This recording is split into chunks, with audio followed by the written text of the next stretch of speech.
So most of the animals we have on campus are market animals. We do have some breeding animals, and students get the opportunity to either show their own animal or they can show one of the school animals. And so coming up in a few short weeks is the Southeastern Youth Fair, and we will be exhibiting those animals at the youth fair. They show them one day. They've raised these animals, for over 6 months, and they show them at the show. Then they have a showmanship class, and then there's also an auction to be able to sell these animals. The kids just absolutely love being a part of that and being able to make their own decisions.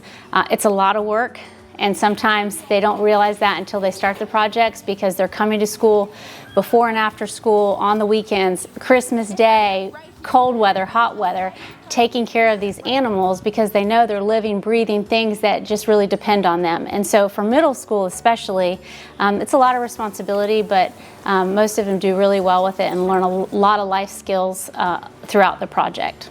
I was never raised on a farm or known much agriculture. I know people who did it and such, and then my friends who do ag and all that kind of invited me to ag and FFA. I've always been interested in animals, so I was like, okay, I'll give it a try.